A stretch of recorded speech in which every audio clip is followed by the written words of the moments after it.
लीजिए सुनिए सूर्यकांत त्रिपाठी निराला की लिखी कहानी सखी, मेरी यानी समीर गोस्वामी की आवाज में। आज थिएटर जाने की बात है। मॉडल हाउसेस की छात्रा तरुणियों में निश्चय हो गया है, सब एक साथ जाएंगी। निर्मला, माधवी, कमला, ललिता, शुभा और श्यामा आदि सज धज कर एक दूसरे से मिलती हुई एकत्र होने लगी। कमला के मकान में पहले से सबके मिलने का निश्चय हो चुका था। ज्योतिर्मयी उर्फ ज्योत अभी नहीं आई। समय थिएटर जाने का करीब आ गया। ललिता बोली, वो आज कॉलेज में इतनी खुश थी कि अवकाश वाली लड़कियों से गप लड़ाती मजाक करती हुई समय से पहले घर चली आई थी। पूरे उच्छ्वास से थिएटर चलना स्वीकार किया था। मैंने पूछा भी कि क्या है जो आज जमीन पर कदम नहीं पड़ रहे हैं। जवाब न देकर मेरी ओर देखकर हंसने लगी। शुभा, तो क्लास नहीं किया? ना, ललिता बोली। श्यामा, मुझसे कहा कि पढ़ना लिखना तो अब यहीं तक समझो। निर्मला, क्यों, उसे कोई अड़चन तो है नहीं? फिर पढ़ाई क्यों बंद कर रही है? श्यामा हंसने लगी, बोली, वो कहती है अब पढ़ना छोड़कर पढ़ाना पड़ेगा, इसकी तैयारी करनी है। सब हंसती हुई एक दूसरे की ओर देखने लगीं। माधवी, इसका मतलब? श्यामा हंसकर बोली, उसे बड़ी चिंता है कि शिक्षार्थी आईसीएस है। अच्छा, कई एक साथ कह उठी, ये बात है। ललिता, तो चलो उसी के मकान से चला जाए, देखें आपने अपनी तैयारी में कहाँ तक तरक्की की। सब जोत के मकान चली। सब आइसाबेला थाबर्न कॉलेज की छात्राएं हैं। कोई तीसरे, कोई चौथे, कोई पांचवें, कोई छठे साल में है। जोत का अभी तीसरा ही साल है। घर पहुंचकर दंगल का दंगल जोत के कमरे में बैठा। वो जैसी जोत है उसका पहनावा भी वैसा ही जगमगाता हुआ। उस समय वो आईने के सामने खड़ी मुस्करा रही थी। एकाएक संगनियों को देखकर लजा गई। बोली, मुझे जरा देर हो गई। वजह कोई न थी। सोचकर कुछ कह दे, हृदय और मस्तिष्क में उतनी जगह न थी। एक अजीब भाव से सारी देह भरी हुई थी। अतः देर के लिए दबने वाले स्वर में भी उच्छ्वास उमड़ रहा था। श्यामा बोली, अब तो हर काम के लिए देर होगी। जल्दबाजी सिर्फ खास विद्यार्थी को अवैतनिक पढ़ाने के वक्त हो तो हो। सब हंसने लगीं। ललिता ने देखा मेज पर एक खुला अंग्रेजी लिफाफा पड़ा हुआ है। उठा लिया। उठाते ही जोत तीर सी ललिता पर टूटी, पर श्यामा ने पकड़ लिया। अरे अरे, अभी से? अभी तो पढ़ने की दरख्वास्त मंजूर होने को आई होगी। ललिता ऊंचे स्वर से पढ़ने लगी। श्यामा जोत को पकड़े रही। चिट्ठी अंग्रेजी में थी, आवश्यकता से अधिक लंबी। बायरन, शैली आदि के उद्धरण थे ही, विद्यापति भी नहीं बचे थे। पकड़ी हुई जोत खुशी में छलक रही थी। पत्र समाप्त कर सब चलने को हुई। अमीनाबाद से तांगे कर लेंगे। एक जोत की मोटर में सब अट सकती नहीं, क्योंकि सामने ड्राइवर की वजह से सीट खाली रहेगी। जोत को लीला की याद आई। बोली, भाई, लीला रही जाती है, उसे भी ले ले। उससे चलने की बात तो हुई नहीं, वो शायद ही जाए। माधवी बोली, पक्की कंजूस है, पैसा दांत से पकड़ती है। श्यामा ने कहा, 100 रुपये कम से कम ट्यूशन पाती है, पर हालत देखो तो मालूम होगा महादरिद्र। जोत लजाकर बोली, तुम्हें तो उसका जीवन चरित्र लिखने को मिले तो चौपट करके छोड़ो। हमारे कॉलेज में एक ही कैरेक्टर है, कहो तो उसके यहां पैदा करने वाला कौन है? ट्यूशन से अपना खर्च चलाती है, छोटे भाइयों को भी पढ़ाती है, साथ घर का खर्च भी है। बूढ़ी माँ को कोई तकलीफ ना हो, इसके लिए बेचारी कितना खटती है। मेहनत की मारी सूख कर कांटा हो रही है। चेहरे में आंखें ही आंखें तो है। लीला का घर आ गया। सब भीतर धंस गईं। लीला पढ़ रही थी। जोत ने हाथ से किताब छीन ली, थप से मेज पर रखकर बोली, मिस लैला, मजनू के मजमून में दीवानी न बनो। प्रेम का परिणाम बुरा होता है प्यारी। चलो, कलकत्ते से पारसी कंपनी आई हुई है, वहां हम लोग धार्मिक शिक्षा ग्रहण करें। लीला जोत से 2 साल आगे है, एमए में है। जोत चंचल है, लीला क्षमा करती है। क्षीण मुख की बड़ी बड़ी सकरुण आंखों से देखती हुई बोली, भाई तुम लोग जाओ, मुझे इतना समय कहाँ। समय नहीं, पैसे कहो, श्यामा बोली। अच्छा, पैसे सही। कॉलेज के अलावा 5 घंटे पढ़ाती हूँ। डॉक्टर साहब बड़े आदमी हैं, लड़कियों की पढ़ाई के लिए 60 देते हैं। मेरी हालत भी जानते हैं। ताल्लुकदार रघुनाथ सिंह की नई पत्नी को पढ़ाती हूं, 40 वहां मिलते हैं। इसी में घर का कुल खर्च है। इतने के बाद अपने पढ़ने के लिए भी समय निकालना पड़ता है। दिक्कत तुम लोग समझ सकती हो। ऐसी हालत में समय और पैसों की मुझे कितनी तंगदस्ती हो सकती है।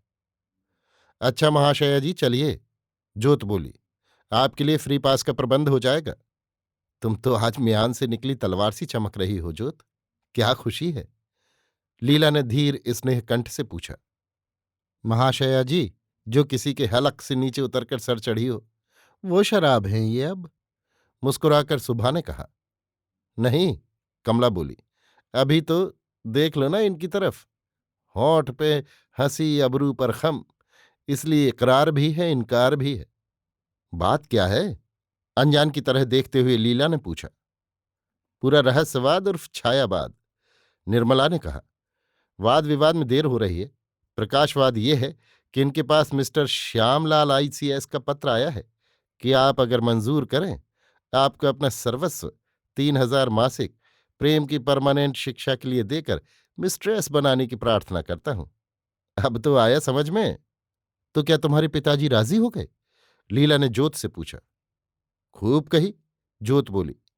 जहां आईसीएस वर मिलता हो, वहां पिताजी खुद ब्याह करने को तैयार हो जाए। कमरा खिलखिलाहट से गूंज उठा।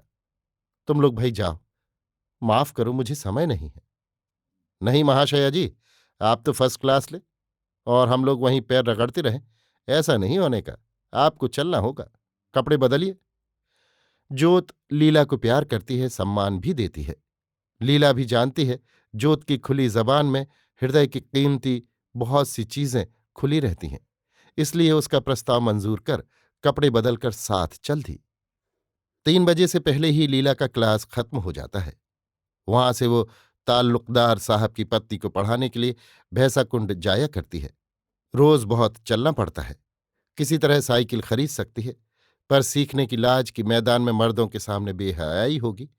कौन पकड़कर चलाएगा? गिरूंगी तो लोग हंसेंगे, आदि आदि बाधक होती है। इसलिए चलने की काफी मेहनत गंवारा करती है। भैंसा कुंड से 5:30-6 के करीब लौटती हुई कई रोज से देखती है। 2 मुसलमान उसका पीछा करते हैं। वे आपस में ना जाने क्या बातचीत करते हैं। कभी कभी पास आ जाते हैं।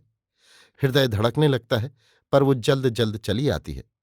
ज्यों ज्यों तेज चलती है, वे भी त्यों त्यों तेज पीछा करते हैं। किससे कहे, भैंसा कुंड का बहुत सा रास्ता बंगलों तथा बगीचों के कारण सुनसान निर्जन रहता है। धड़कते कलेजे से साधारण बस्ती के पास आकर सांस लेती है। मन ही मन अपनी असमर्थता पर लीला को बड़ा क्षोभ हुआ। दुर्बलों को सब सताते हैं, पर आप ही शांत हो जाना पड़ा, क्योंकि अपनी हद में वही अपना उपाय सोचने वाली थी। माता से नहीं कहा कि कहीं वो रोक न दे। खर्च के लिए फिर क्या होगा। एक दिन लौटते हुए उन्हीं में से एक को अश्लील बकते हुए सुना, जैसे सुनाकर बातें कही जा रही हों। वो तेज कदम चलने लगी। वे भी उसी हिसाब से बढ़ते गए। 3 ही 4 हाथ का फासला था। ऐसे समय उनके साहस की ऐसी बात उसने सुनी जो उसकी मर्यादा के प्रतिकूल थी। भय से एक प्रकार दौड़ने लगी। सामने एक हैट कोट पहने देशी साहब आते हुए देख पड़े। लीला उनकी तरफ कुछ तेज बढ़ी। उन्हें देखकर बदमाश लौट गए। लीला उनके पास पहुंचकर हाफती हुई बोली, आज कई रोज से 2 बदमाश मेरा पीछा करते हैं।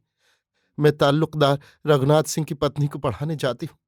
लौटते समय राह पर मिल जाते हैं। मुझे ऐसी ऐसी बातें आज कही। कहकर अपने को संभालने लगी।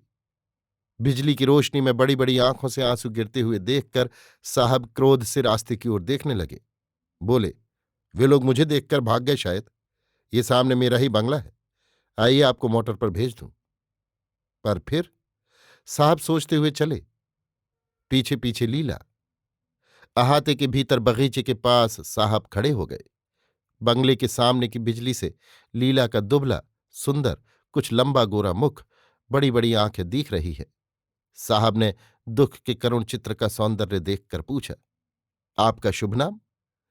मुझे लीला कहते हैं। निगाह झुकाती हुई लीला बोली, आप ही को अपनी संभाल करनी पड़ती है। आप शादीशुदा तो हैं? जी नहीं, मैं आइसाबेला थामरन कॉलेज की छात्रा हूं। किस क्लास में हैं आप? एमए में। धीमे स्वर से कहकर समझ की लाज भरी पलकें झुका लीं। कुछ आग्रह से साहब ने पूछा, आप ब्राह्मण हैं? जी नहीं, कायस्थ हूं। यहां कहाँ रहती हैं? मॉडल हाउसेज में।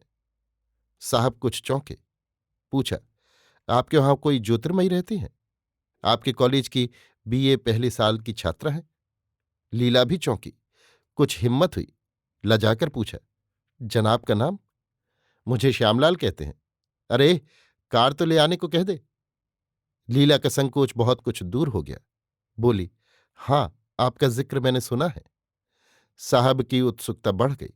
बड़ी उतावली से, कहाँ सुनी? पूछा। लीला मुस्कुराई। कहा, जोत की सखियों से। उसकी एक चिट्ठी चुरा ली गई थी। साहब उतरे स्वरों में बोले, उनका कोई जवाब अभी नहीं मिला। उनके पिताजी मेरे विलायत रहते समय मेरे पिताजी से मिले थे। मेरे पास उनका चित्र गया था। विलायत से लौटकर एक पत्र मैंने लिखा था। अभी मैंने उन्हें देखा नहीं, तारीफ सुनी है। कहकर साहब कुछ चिंता करने लगे। मोटर आ गई। मुस्कुराकर लीला ने वादा किया कि वो जोत से पत्र लिखने के लिए कहेगी। साहब आंखें झुकाए चुपचाप खड़े रहे। कुछ देर बाद बोले, नहीं, आप ऐसा कुछ मत कहें। फिर मोटर पर चढ़ने के लिए लीला को आमंत्रित किया। नमस्कार कर लीला बैठ गई। मोटर चल दी। तीसरे दिन बाबू श्यामलाल को जोत का उत्तर मिला। लिखा था, जनाब, मैंने आपको जवाब इसलिए नहीं दिया कि जवाब देना सभ्यता के खिलाफ है। आज लीला दीदी से आपके मिलने की सांगोपांग बातें मालूम हुई। जिस मजनू की जो लैला होती है, वो इसी तरह उसे आप मिलती है। अपनी लैला की आप हमेशा रक्षा करें। आपसे सविनय मेरी प्रार्थना है। तब मेरा आपका रिश्ता और मधुर हो जाएगा। क्योंकि बहन जिसे ब्याहती है, वो अगर पत्नी की बहन को साली कह सकते हैं, तो पत्नी की बहन भी उन्हें वही पुरुष संबोधन कर सकती है। आशा है मेरा आपका ये संबंध स्थायी होगा। आपकी जोत। अभी आप सुन रहे थे सूर्यकांत त्रिपाठी निराला की लिखी कहानी सखी, मेरी यानी समीर गोस्वामी की आवाज में।